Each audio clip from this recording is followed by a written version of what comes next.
அமைச்சரா ஏன் இந்த மிகப்பெரிய தமிழ்நாட்டினுடைய முதலமைச்சரா இந்த கட்சியினுடைய பொதுச்செயலாளராக இருக்கிற இவர் 54 ஆண்டு காலம் ஒரு தலைமுறை இல்லை, 2 தலைமுறை இல்லை, 3 தலைமுறையாக எங்க அப்பா மாவட்ட செயலாளர் எம்பி, இப்ப நான் இருக்கிறேன். அதே மாதிரி இவருடைய அப்பா சேர்மன். இவங்க எல்லாருமே இங்க இருக்கிற பெரும்பாலும் பாத்தீங்கன்னா ஒரு தலைமுறை 2 தலைமுறை.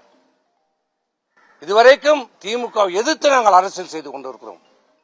இப்படி பார்த்த எங்களை திமுக ஆதரவோடு ஆட்சி அமையும் என்று நீங்க எப்படி சொல்றீங்க? இது என்ன நியாயம் என்று கேட்டேன். இல்லப்பா, எல்லாரும் இருந்தோம், வெல்மணி இருந்தோம், அங்க இருந்தோம், எல்லாரும் இருக்கிறோம். இன்னைக்கு சொல்லலாம், ஏன் கேபி முனுசாமி இருந்தார், அவர் உடனே அதுக்கு ஆமான்ட்டார். அது வேற. எது உடனே அதுக்கு ஒத்துக்கிட்டாரு. ஆமா கரெக்ட் தான், பண்ணுங்கன்ட்டார். அது வேற.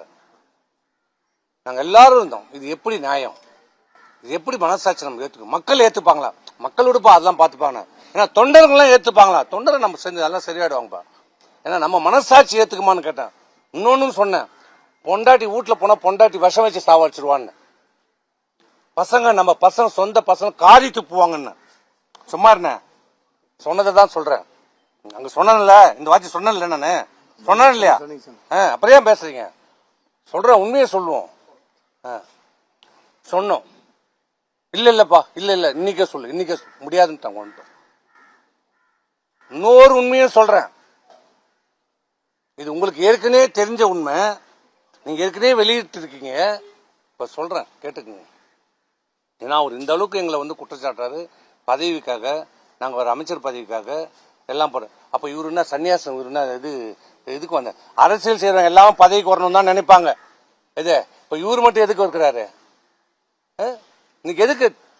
அதிமுக இந்த தேர்தலில் படுதோல்வி அடைஞ்சிருக்கிறது. ஆனா அதை ஏத்துக்க மனமில்லாத இன்னைக்கு சொல்கிறார் மிகப்பெரிய வெற்றின்றார். 47 தொகுதியை ஜெயிச்சது மிகப்பெரிய வெற்றின்னு சொல்றார். இப்படிப்பட்டவரை பொதுச் செயலாளராக வச்சிருந்தா என்ன பண்ண முடியும்? இது வெற்றியா? மிகப்பெரிய தோல்வி சொல்றார். வெற்றி பெற்றிருக்கிறோம் சொல்றார். ஆனா இதே அம்மா 96ல சட்டமன்ற தேர்தலில் தோல்வி அடைஞ்சாங்க. தைரியமா சொன்னாங்க, இந்த தோல்விக்கு நான் பொறுப்பேற்றுக் கொள்கிறேன் என்று சொன்னாங்க. அவங்க அம்மா, அவங்க பொதுச் செயலாளர், ஆண்மை மிக்கவர், ஆளுமை மிக்கவர். வெற்றியும் கொண்டாடணும், தோல்வி வந்தா அந்த தோல்வி ஏற்றுக்கிற மனப்பக்குவம் இருக்கணும். அந்த மனப்பக்குவம் இன்னி வரைக்கும் அவர்கிட்ட கிடையாது. 19ல தோத்தோம், 21ல தோத்தோம், 24ல தோத்தோம், 26ல தோத்துருவோம். இன்னி வரை எந்த தோல்விக்கும் பொறுப்பேற்கவில்லை அவர். நான் நேத்தே சொல்லிட்டேன், தோல்வி நான் அவரை மட்டும் தனிப்பட்ட முறையில் நான் குற்றச்சாட்டு. இந்த தோல்வியில எல்லாருக்கும் பங்கு இருக்குது, நாங்களும் ஒத்துக்கிறோம், எங்க எல்லாருக்கும் பங்கு இருக்குது. ஆனா அந்த உண்மையை ஏற்றுக்கொள்ள அவர் மறுக்கிறார். கட்சியை சீர்திருத்தத்துக்கு அவர் ஒத்துழைப்பு இல்லை. நான் இன்னொரு அதான் சொல்ல வந்தேன். தமிழ்நாட்டுக்கு ஒரு மிகப்பெரிய ஒரு அரிய வாய்ப்பு கிடைச்சது. என்ன வாய்ப்பு? மிகப்பெரிய, நடக்க முடியாத, நினைச்சு பார்க்க முடியாத, சிந்திக்க முடியாத ஒரு வாய்ப்பு. சமுதாயத்திலேயே மிகவும் மிக மிக பின்தங்கி இருக்கிற தாழ்த்தப்பட்ட சமுதாயத்தை சேர்ந்த ஒருவருக்கு முதலமைச்சர் பதவி வாய்ப்பு வந்தது. திமுகவோட ஆதரவோடு ஆட்சி அமைக்கின்ற போது கம்யூனிஸ்டுகள் நேரடியாக டக்குன்னு அவருக்கு ஆதரவு கொடுத்த உடனே திரு திருமாவளவன் அவர்களை முதலமைச்சராக ஆக்குகிறோம் என்று திமுகவால் முன்மொழியப்பட்டது. அவர் மட்டும் முதலமைச்சர், மீதி அனைத்து அமைச்சர் பதவியிலும் திமுக அதிமுக எடுத்துக்கொள்ள வேண்டும். 33 அமைச்சர்கள் நீங்க எடுத்துக்கங்க, திருமாவளவன் மட்டும் முதலமைச்சர் என்ற ஒரு வாய்ப்பு வந்தது.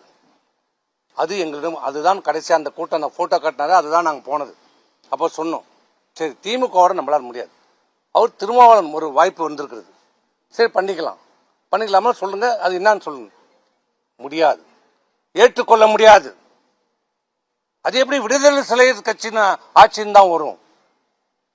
முடியாது. நான் இருந்தால் நான் முதலமைச்சர், இல்லை என்றால் நம்ம எதிர்கட்சியாக செயல்படுவோம். இந்த சேம் வேர்டு யூஸ்ட்.